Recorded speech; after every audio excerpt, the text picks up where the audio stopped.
bom dia! Pode chegar, seja muito bem-vindo. Nós estamos ao vivo, agora são 8 horas e 31 minutos pelo horário de Brasília. Vamos juntos começar o dia bem informado? Então, a partir de agora, você fica por dentro das notícias do Brasil e do mundo desta quarta-feira. Vamos aos destaques do dia. Alexandre de Moraes toma posse como presidente do Tribunal Superior Eleitoral. A Câmara de São Paulo deve votar um projeto que muda regras para construir no centro da capital. Nos destaques internacionais, Reino Unido tem a maior inflação em 40 anos.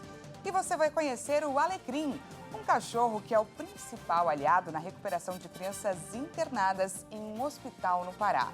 Tudo isso a partir de agora. O ministro Alexandre de Moraes tomou posse ontem na presidência do Tribunal Superior Eleitoral. Ele sucede o ministro Edson Fachin no comando do tribunal, órgão responsável pela organização das eleições por 2 anos. O vice-presidente é o ministro Ricardo Lewandowski. O ministro Alexandre de Moraes tomou posse na noite desta terça-feira na presidência do Tribunal Superior Eleitoral. A cerimônia foi acompanhada pelo presidente Jair Bolsonaro e os presidentes da Câmara dos Deputados, Arthur Lira, do Senado, Rodrigo Pacheco, do Supremo Tribunal Federal, Luiz Fux, e diversas autoridades dos 3 poderes. Cerca de 2.000 pessoas foram convidadas. Os candidatos à presidência da República, Luiz Inácio Lula da Silva, Ciro Gomes e Simone Tebet, também estiveram presentes. Candidato à reeleição, Bolsonaro compareceu na condição de presidente da República. Os ex-presidentes José Sarney, Michel Temer e Dilma Rousseff também compareceram. Segundo o TSE, o convite a ex-presidentes da República é um procedimento de praxe nas posses realizadas pela Corte. O ministro Luiz Edson Fachin, antes de deixar a presidência do Tribunal Superior Eleitoral, autorizou o governo a veicular uma campanha de prevenção contra a varíola dos macacos no rádio e também na TV. Propagandas institucionais são proibidas a menos de 3 meses da eleição, mas a Justiça entendeu que esse era um caso excepcional. O ministro Luiz Edson Fachin, presidente do Tribunal Superior Eleitoral, reconheceu a necessidade de informar a população sobre o surto da varíola dos macacos. O pedido foi feito pelo Ministério das Comunicações. O governo chegou a pedir que a campanha não tivesse data para acabar, mas o ministro do TSE limitou a veiculação das propagandas a este mês. Campanhas institucionais são proibidas a menos de 3 meses da eleição. E o primeiro turno deste ano está marcado para 2 de outubro. Há, no entanto, exceções na lei, como o interesse público. E este foi o entendimento de Fachin ao liberar a divulgação. De acordo com a decisão, será permitida somente a identificação do Ministério da Saúde, órgão responsável pela campanha. O magistrado também determinou que o site a ser usado precisa ser exclusivo da campanha de prevenção da varíola dos macacos. Portanto, pela decisão, o governo não poderá direcionar os usuários a links que levem a outros sites. E os números justificam a realização da campanha. O Brasil superou nesta terça-feira 3.000 casos confirmados da varíola dos macacos. A marca foi alcançada 10 semanas após o primeiro paciente ser diagnosticado. O país já é o 4º no mundo em número de infectados, atrás apenas da Alemanha, Espanha e também dos Estados Unidos. E a Secretaria de Saúde de Dourados, em Mato Grosso do Sul, investiga 3 casos suspeitos da varíola dos macacos e já tem um caso confirmado. As autoridades em saúde aumentaram o alerta e orientam a população sobre o que fazer em caso de sintomas. A varíola dos macacos é transmitida pelo vírus monkeypox. É considerada uma zoonose viral, quando o vírus é transmitido aos seres humanos a partir de animais. A principal forma de transmissão da doença é por meio do contato próximo com lesões na pele, secreções ou por objetos pessoais contaminados, como roupas de cama e de banho. Embora seja clinicamente menos grave, o período de incubação da varíola dos macacos é geralmente de 6 a 13 dias, mas pode variar de 5 a 21 dias. Aqui em Dourados a gente vem acompanhando e preocupado com essa situação, principalmente de fronteira, né, que a gente avalia isso também.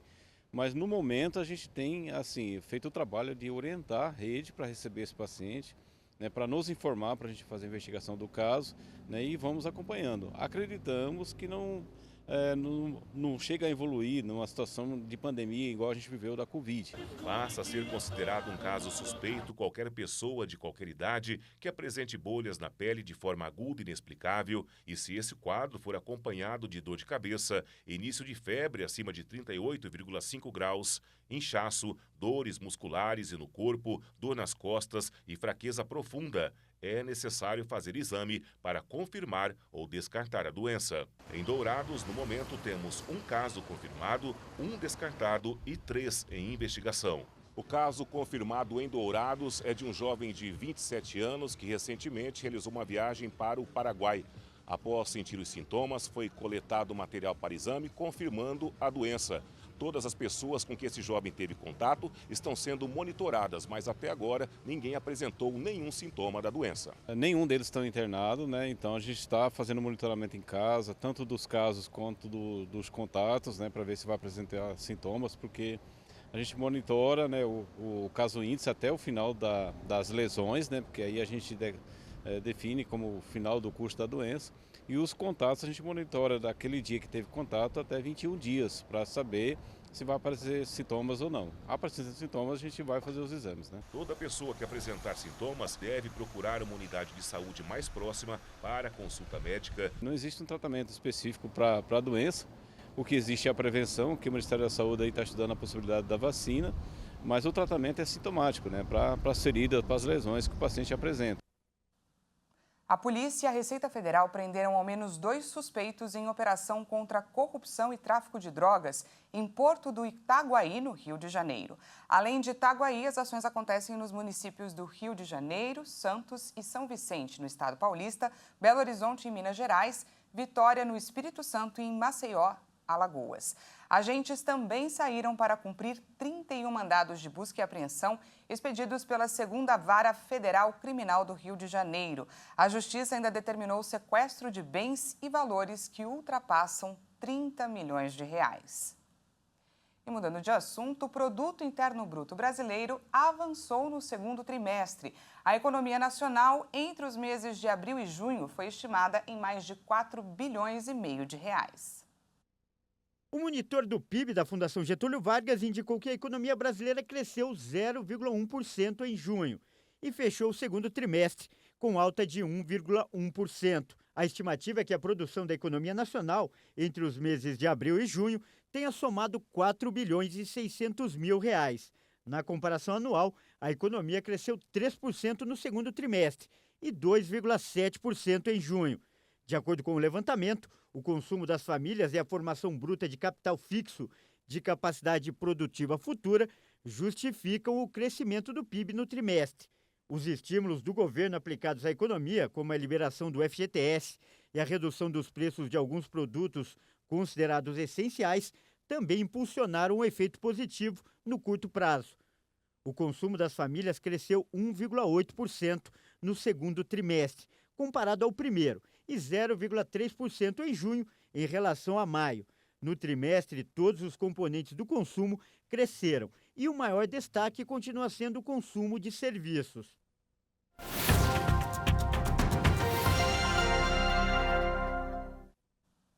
Há alguns dias, uma declaração do presidente do Banco Central, Roberto Campos Neto, nos deixou muito curiosos. Ele afirmou que o cartão de crédito vai deixar de existir em breve. Já pensou nisso? O intuito, inclusive, seria unir todos os aplicativos de bancos. A expectativa é que até 2024 esse novo sistema deve estar disponível e cada pessoa terá um aplicativo integrador que cuidará da sua vida financeira virtual e física nesse mesmo lugar. Vamos juntos tentar entender essa novidade. Quem nos ajuda nesse desafio é Marcos Melo, especialista em finanças. Bom dia, Marcos, seja muito bem-vindo. Bom dia, é um prazer falar com vocês. Prazer é todo nosso, obrigada pela sua disponibilidade. Explica pra gente, Marcos, um pouco sobre esse futuro que o presidente do Banco Central falou. O presidente do Banco Central colocou uma frase de efeito. Na verdade, não é que vai acabar o cartão de crédito. Seria semelhante a dizer há alguns anos que o cheque iria acabar em 2022. Não, o cheque ainda está aí. Só que existem outras modalidades que vêm a ser muito mais interessantes do que o cheque. Semelhante deve acontecer com o cartão de crédito no futuro. Não quer dizer que seja em 2024, pode ser até mais distante do que isso.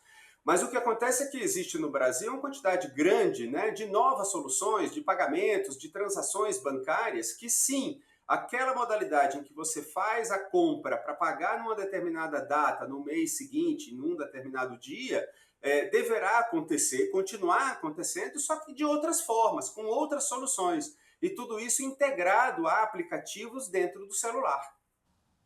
Perfeito, agora são 8h41 pelo horário de Brasília. Estamos ao vivo com um especialista em finanças conversando com a gente. O presidente do Banco Central ele foi bem enfático, como você mesmo disse, em dizer que o cartão ele não será proibido, mas que com a nova tecnologia gradualmente será um artefato desnecessário. A dúvida está relacionada ao fato do Brasil ser um país enorme e bem desigual economicamente. Como que isso será possível? Como nós já estamos observando, na verdade, tudo está indo para dentro do celular, a nossa vida, né? Então é a identidade, por exemplo, a gente diminui muito a quantidade, por exemplo, de cédula, de nota dentro da carteira, isso tudo deverá ir para o celular. Então, de fato, existe todo um movimento no Brasil, e aliás nós estamos muito avançados nesse sentido, em digitalizar, né, todas as operações bancárias e financeiras. O Pix veio para ajudar muito nesse processo. E isso é muito bom, nós somos um país muito grande e muito desigual. Acontece que uma quantidade grande da população que hoje não tem acesso ao sistema bancário facilita muito mais com que eles entrem na medida em que, tendo acesso pelo menos a algum celular, e hoje no Brasil existem mais linhas telefônicas do que gente, inclusive, se possa ter dentro do celular, por mais simples que seja, todas as soluções bancárias que antes não era permitido, não era acessível a todas as pessoas ter. Minha dúvida agora é com relação à segurança. Muita gente, até hoje, tem muito medo de usar o Pix. Esse novo sistema, ele seria mais seguro, menos seguro? Ele vai gerar, imagino, que essa dúvida em nós, brasileiros. É muito mais seguro. Basta a gente comparar uma coisa. Normalmente, ou no passado, a gente andava com a carteira cheia de dinheiro, com identidade, com cartão plástico de crédito, e aí perdia a carteira, por exemplo, quem nunca passou por isso. E aí, paciência, perdeu aquilo dali. Agora, com o celular, não. Na medida em que você tem a possibilidade de fazer as transações digitalmente por Pix, ainda que você perca ou seja furtado o celular, existe uma dificuldade da pessoa, primeiro, acessar o seu celular, e mesmo que consiga acessar o celular, vai ter uma dificuldade ainda muito maior em conseguir quebrar toda aquela criptografia, segurança digital que existe dentro do celular e no sistema dos bancos, das financeiras, para poder fazer as transações. Então é muito difícil que alguém, quando furte o seu celular, consiga se fazer passar por você para fazer algum tipo de transação, algum tipo de transferência. Então fica muito mais seguro do que era no passado. Tá certo. Estamos em 2022, 2024 ainda parece longe, mas não é, né, Marcos? Já está logo aí. Está muito perto. Tá certo, está muito perto, só que de qualquer modo a gente vai perceber que tudo isso vai acontecendo devagar. E vai outra coisa, não se precisa tomar nenhuma providência para fazer alguma mudança por parte das pessoas. Vai ser aos poucos, né, Marcos? A gente conversou com o Marcos Melo, especialista em finanças. Muito obrigada pela sua participação, Marcos. Obrigado. E veja a seguir, Reino Unido tem a maior inflação em 40 anos. E você vai conhecer na volta o Alecrim, um cachorro que é o principal aliado na recuperação de crianças internadas em um hospital no Pará. Nós voltamos já.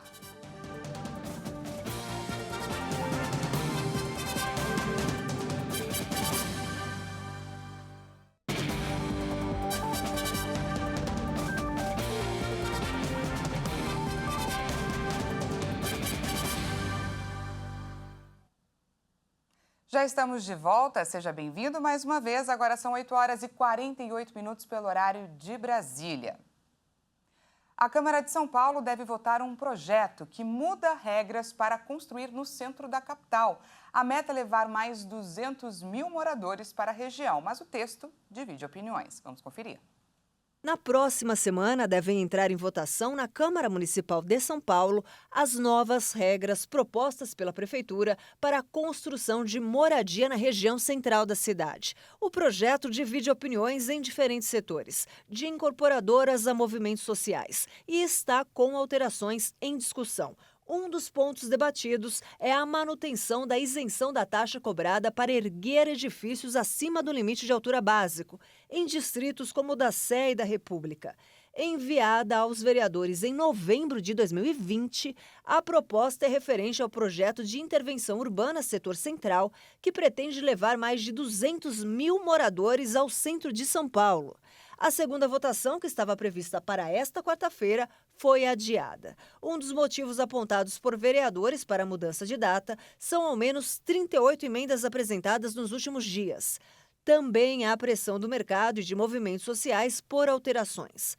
A ideia é que o texto substitutivo ao original seja apresentado na última audiência pública sobre o tema, remarcada para um dia antes da data de votação. O projeto de lei precisa de 37 votos favoráveis. Em primeira votação foram 39, com 15 contrários. Se aprovado, o projeto prevê que recursos para as ações sejam divididos em 40% para a moradia popular, 20% na recuperação de equipamentos públicos, 5% na restauração de bens tomados e 35% em infraestrutura. O assunto agora é a pandemia. Mais de 30% dos pacientes com Covid apresentam problemas neurológicos. Um estudo brasileiro mostrou como o coronavírus afeta o cérebro, causando perda de memória, depressão e ansiedade. O estudo, coordenado pela Universidade Estadual de Campinas e pela Universidade de São Paulo, apontou que problemas neurológicos estão entre as complicações mais frequentes da Covid-19. Fora do sistema pulmonar e afetam mais de 30% dos pacientes. A perda de memória, falta de concentração e atenção, raciocínio lento, sonolência, fadiga excessiva, ansiedade, depressão, dificuldades com linguagem e outros prejuízos cognitivos e cerebrais podem ser efeitos da doença. Segundo os pesquisadores, os sintomas costumam ser associados, sobretudo, a quadros graves, mas atingem também quem teve quadros moderados ou leves da doença. Eles explicam que a Covid é capaz de modificar o cérebro e sua estrutura cortical, com ou sem a presença do vírus no cérebro. O sintoma pode se originar de uma inflamação sistêmica por causa da doença. Os estudiosos também querem determinar se o vírus causa alterações semelhantes em outros órgãos, o que pode encurtar caminhos de tratamento. Pela primeira vez em mais de 2 meses, a média móvel de mortes por Covid caiu. Vamos aos números atualizados. O Brasil confirmou mais 206 mortes por Covid-19 em 24 horas. Desde o início da pandemia, já são 681.763 vítimas da doença. Em um dia, foram registrados 23.040 novos casos de Covid-19. Ao todo, já são 34.201.280 diagnósticos confirmados. Com tendência de queda e variação de menos 19% em relação a 2 semanas, a média móvel de mortes chegou a 176 vítimas diárias. Já a média de casos na última semana foi de 19.326 registros por dia. Esses dados mostraram uma tendência de queda com variação de menos 41% em relação a 2 semanas. Nos destaques internacionais, a Coreia do Norte realizou ontem o disparo de 2 mísseis de cruzeiro em direção ao mar na costa oeste do país. Esse foi o primeiro teste de armas do país em várias semanas. O lançamento vem em um momento em que a Coreia do Sul e os Estados Unidos também começam exercícios preliminares em conjunto, que seguirão até setembro. Os 2 países reduziram os exercícios militares combinados nos últimos anos por conta da pandemia e também para diminuir as tensões. A Coreia do Norte acusou os exercícios de serem um ensaio para uma possível invasão. Agora a gente fala sobre o Afeganistão. Desde que foram retiradas as tropas da OTAN, o Talibã retomou o poder de Cabul, a capital do Afeganistão. Desde então, o país enfrenta dificuldades econômicas e graves problemas sociais. As mulheres não podem sair à rua e as meninas sequer vão à escola. Com receio de que haja mais conflitos armados entre diferentes facções, há alguns dias, cerca de 40 mulheres fizeram uma manifestação em frente ao Ministério da Educação afegão para reivindicar por pão, trabalho e liberdade. Combatentes armados dispararam contra a multidão e mulheres em fuga foram agredidas com coronhadas de fuzil. As afegãs pedem ajuda ao Ocidente e enfatizam que as pessoas têm vendido seus próprios órgãos para conseguir dinheiro. Inclusive, os pais vendem os filhos ou os dão para que tenham uma boca a menos na mesa.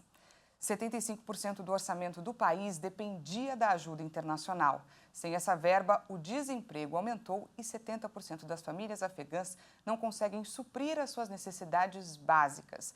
90% da população vive abaixo da linha da pobreza e 20 milhões de afegãos, quase a metade dos habitantes, passa fome. O Reino Unido alcançou mais de 10% de inflação em ritmo anual, a taxa mais elevada em 40 anos. A alta se deve aos preços de produtos de padaria, laticínios, carne e legumes. O número foi estimulado em particular pelo aumento dos preços dos alimentos. Em junho, a inflação em ritmo anual foi de 9,4%. Os aumentos dos preços foram generalizados no mês passado, mas funcionários do órgão explicaram que os alimentos subiram mais, especialmente produtos de padaria, laticínios, carne e legumes. A alta de preços pode superar 13% nos próximos meses, especialmente em outubro, quando estão previstos aumentos drásticos nos preços da energia. O Reino Unido enfrenta uma crise do custo de vida, com salários que não acompanham a inflação. O primeiro-ministro Boris Johnson vai deixar o cargo em setembro e o novo chefe de governo, que vai ser escolhido entre os conservadores, vai herdar a crise econômica.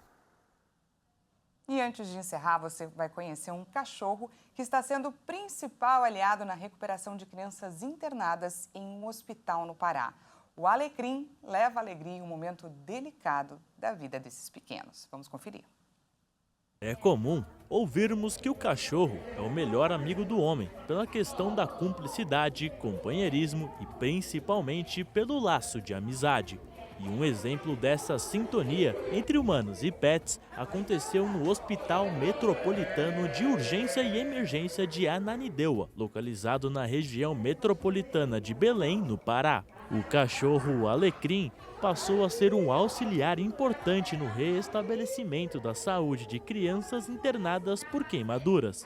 O projeto, apelidado de Pet Terapia, teve início este mês e sua primeira visita ao hospital aconteceu na semana passada, levando alegria a todos. Alecrim obedece comandos para deitar, rolar, pular e, em troca, ganha petiscos entregues pelas crianças, que aproveitam o momento para brincar com o cachorro, que é uma mistura das raças Golden Retriever e Border Collie. Ele faz parte do Batalhão de Ação da Polícia Militar e foi treinado desde filhote para realizar integração com crianças e idosos. Para os desenvolvedores do projeto, a ideia desse novo formato de terapia é tirar essas crianças e seus acompanhantes do ambiente da internação, diminuir o sentimento de medo, ansiedade e até quadros depressivos, para acelerar a recuperação dos pacientes.